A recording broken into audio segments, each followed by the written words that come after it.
ACCA, Developing Professional Accountants.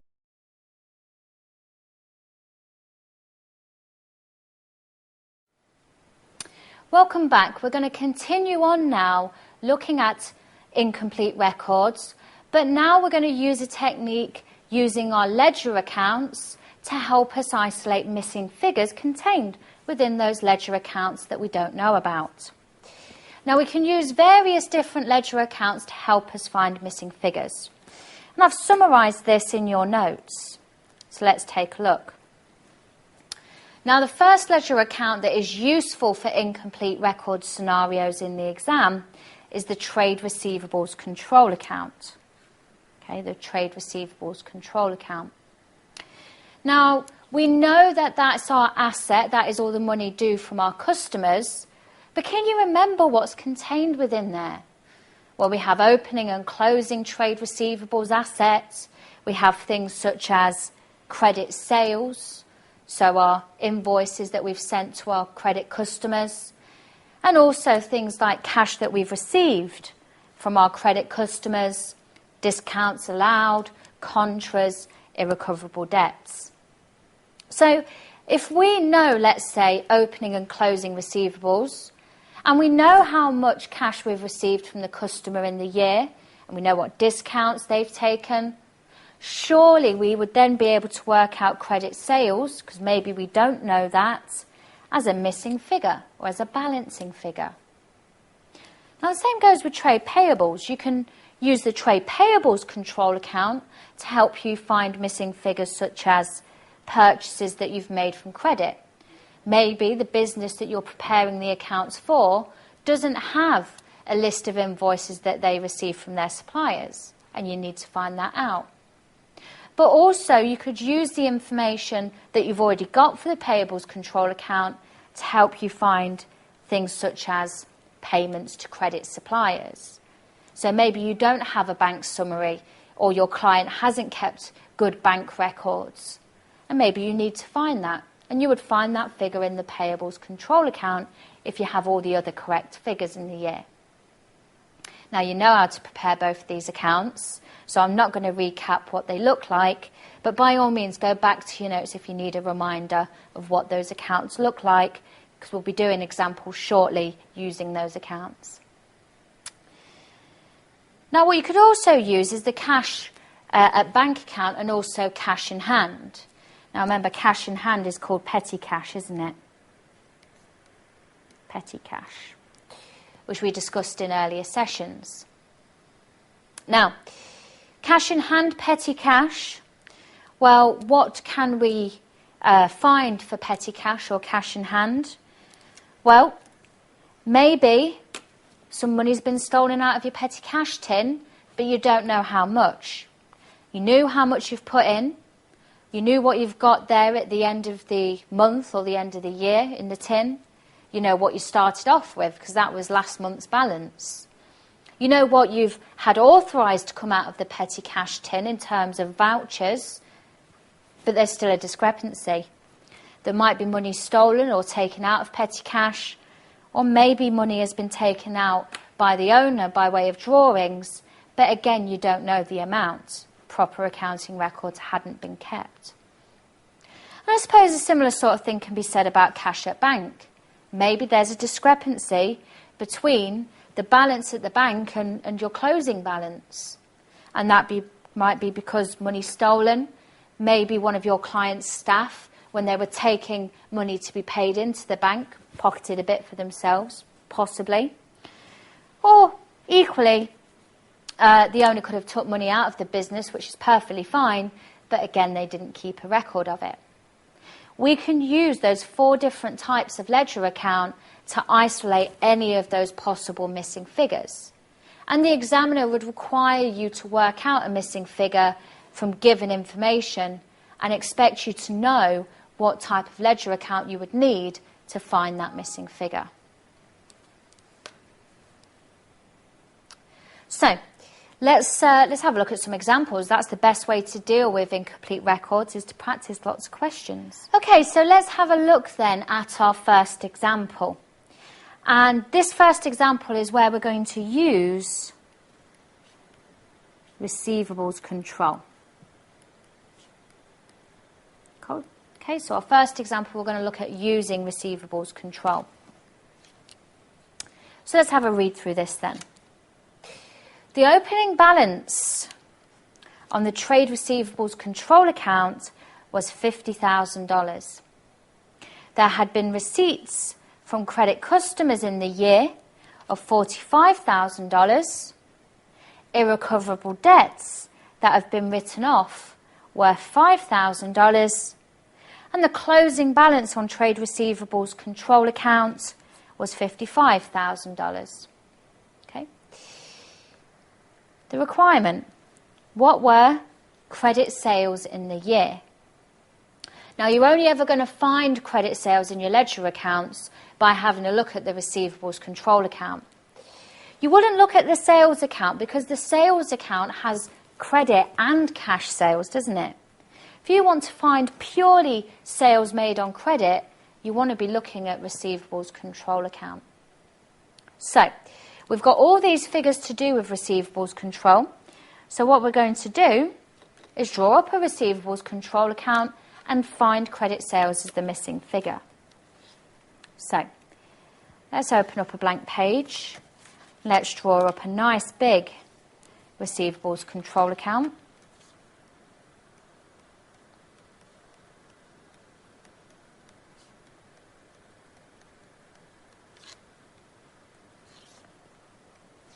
Okay, so debit on the left and credit on the right. And all we're going to do is insert the figures we've been given into the question. If they are relevant to the receivables control account, we put them in on the correct side. So we can see that receivables control and payables control come up quite a lot in the syllabus in different contexts. So it really is a fundamental account that you do need to be happy with. We'll start off with the opening balance then, shall we? The opening balance on the receivables control account was $50,000. And popping this in, which side do you think it would go on? Well, of course, it must be the debit side. The opening balance or balance brought forward, the $50,000, of course, must go on the debit side. Which means then any closing balances, in this case we've been given the closing balance towards the end of the scenario of $55,000, that must go on the opposite side, mustn't it? It has to go onto the credit side so then it can be brought down onto the debit side as an asset on the start of the next year. Now remember, usually we have to calculate the balance carry forward, don't we? But in this case, we've been given the balance carry forward. That's the traits of incomplete records questions. So, 55,000 is what we've been given here. Now then, what else have we been given? Well, we were told that receipts from credit customers in the year of $45,000, well, that's what's happened. Great. Receipts from credit customers, yes, they go into the receivables control account because it's all about your customer who owe you money, or your credit customers. If you receive cash from cash sales, that wouldn't appear in here. That would appear in the bank account or also sales as well. So do be careful with that. It's cash receipts from credit customers, not just cash receipts in general from all of your sales. So, cash receipts then. If you receive money from your customer, is that going to increase or reduce your receivables in the year? Hope you're all shouting at me and saying, Natasha, it's got to be a reduction. Yeah, because they're paying off the amount that they owe. In which case, it's going to reduce the asset of receivables, and therefore it will be a credit entry.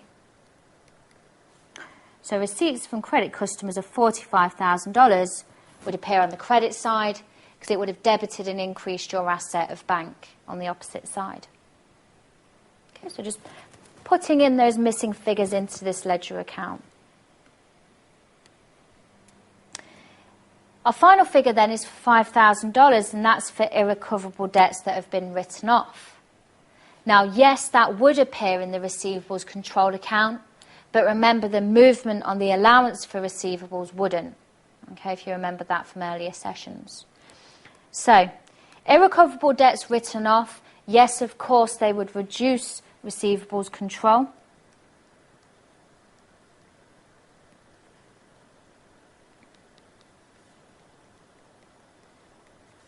There we go. And that's going to reduce down your asset, and then, of course, you would debit irrecoverable debt expense. Now, look back at the requirement to the question. Look at what they're asking us for. What were credit sales? Now, what do credit sales do to receivables control? Does it increase or reduce them? Well, it's going to increase the amount customers owe to you, so credit sales would go on the debit side. Remember, cash sales never appear in here. Cash sales go straight to sales in the bank account. So credit sales from your sales day book, that's what we don't know, and therefore that will be the balancing figure or the missing figure. So we've inserted all the information that we know. We've also inserted where the missing figure should go. So now all we've got to do is balance it off and find what that missing figure is. The credit side is obviously higher, of 105,000, which means the debit side has to equal that. That's the fundamental principles of double entry. So, balancing figure then must be 55,000. Okay, and that would be your credit sales. And then you take that to your sales account, because obviously you didn't know it, and then hopefully all your bank ledger accounts would balance thereafter. And that's really it with incomplete records.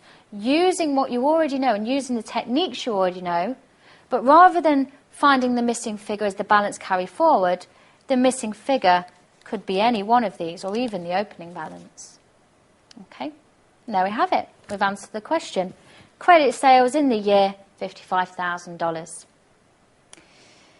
So, we know how to use the receivables control account then to find missing figures. Let's apply it to payables. And let's have a look at another example, shall we? So another example then. This example is where we're going to use payables control. Okay. And just check in your notes that the example that we're looking at now, the first figure in there would be $30,000, just so you can pull up the right example. Should be on roughly the same page as the previous example that we've just done. Now, reading over this then, it says, the opening balance on trade payables control account was $30,000. Payments made to credit suppliers during the year were $33,000. So all payments we've made to suppliers is $33,000. Discounts received are $4,000, and the closing balance on trade payables control account was $26,000. And the requirement is, well, what are credit purchases in the year? That's what we don't know. So it's pretty much the same technique as what we did with the receivables control account. This time the debits become the credits because we're thinking about a liability rather than an asset. So, our second example then for this recording, we're going to draw a nice big ledger account. This time we're going to call it payables control. And this is what you would do in the workings in your exam. Okay, so you'd have a bit of paper, write up all your workings on this, and then you would input the correct answer into the computer or onto the written examination, whatever you choose to do.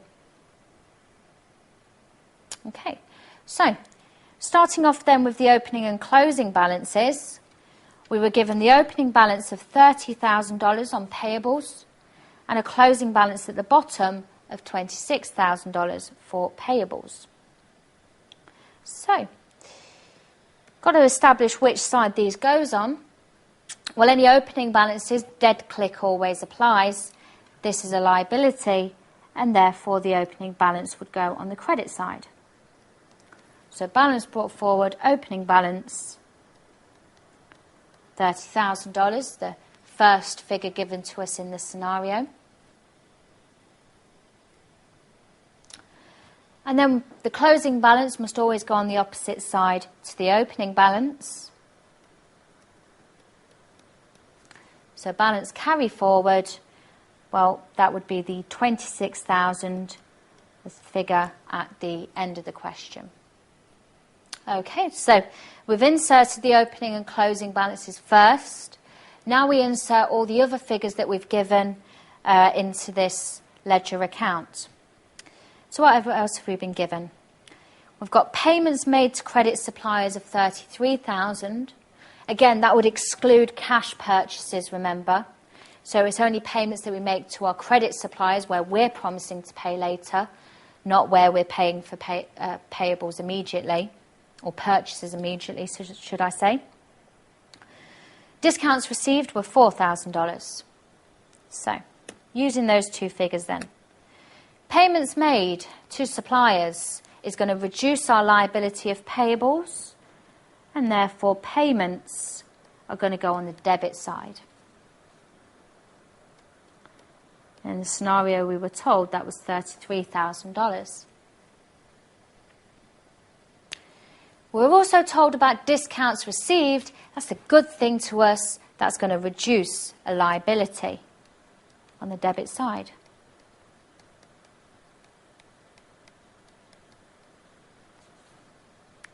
Discounts received, we were told they were $4,000. So we'll insert that in as well. So there we are then. Our payables control account has been completed as far as possible. If you look back to the requirement, what are they looking for? Well, they are looking for credit purchases. And the more we purchase, the more we have to pay for. And that would increase the liability of payables on the credit side. And this, of course, would come from the purchase day book initially. But we don't have that information.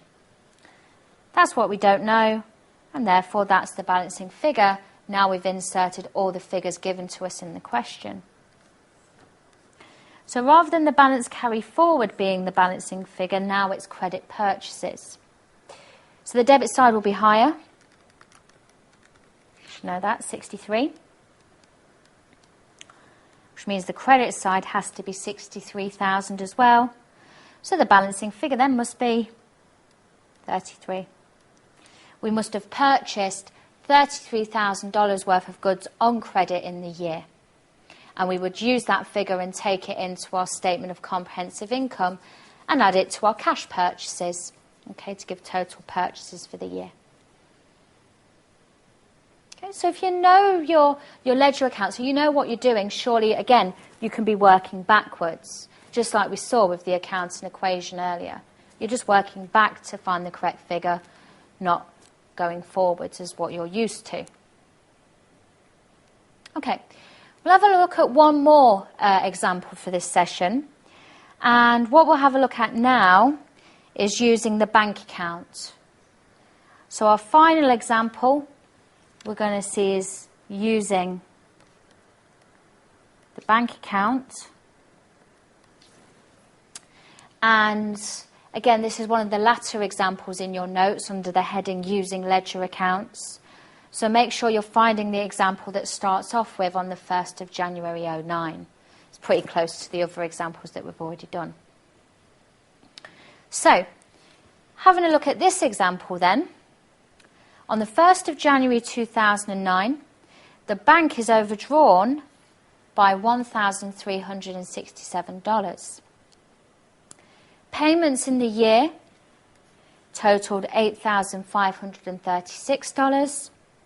And on the 31st of December 09, the closing balance was a credit balance at the bank of $2,227. What is the total receipts figure for the year? So what we don't know is how much money we've received into the bank in the year. We've been given the opening and closing balances, some movements in the year, but we need cash receipts. So we're going to open up a bank account now and find the receipts figure that we don't know. So using a bank account then, we're going to use it to help us find our missing figure. So the bank ledger account. Debit on the left, credit on the right. Now be careful with your reading of these scenarios. Although these are, typical 2-mark questions that you would receive in the exam, they put a lot of information into those small amounts of data that they give you. So make sure you read it carefully. Starting off with the opening balance. You can see it's opening because it's on the 1st of January 2009, and the closing balance was on the 31st of December 2009. Now the opening balance was 1367, and they said it was overdrawn. So we don't have an opening asset at the bank, we have an opening liability, and therefore any bank overdrafts are going to start on the credit side of the bank account.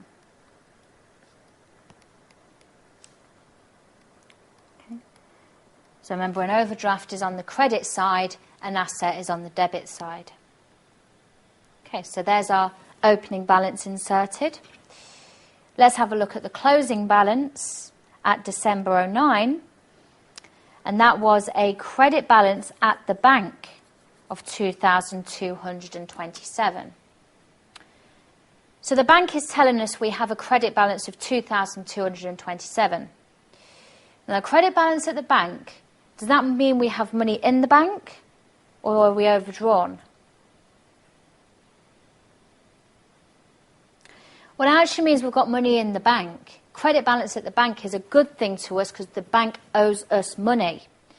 Now, if they said credit balance in the bank ledger, well, then that would be different, wouldn't it? A credit balance in the bank ledger would indicate an overdraft. But because it's at the bank, a credit at the bank is a good thing to us. We have money in the bank. Now, that means that if we have money in the bank at the year end, we'll start with money in the bank at the start of the year as an asset on the debit side. So the closing balance must be on the credit side. Looks strange, doesn't it? But you're going from an overdraft to a positive credit balance at the bank.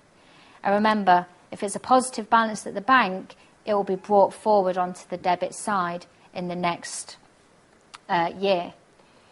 So, 2,227 we close on at the end of 2009, but will open as an asset at the start of 2010. So do be careful with your reading. Okay, so a little bit tricky there, but again, careful reading. Hopefully that won't catch you out if that happens in the exam. So what other figures have we got? We've got payments out of 8536, and that's it. So payments out, obviously that's going to have to be a credit out of the bank. Payments reduce your assets. There we go. And what don't we know?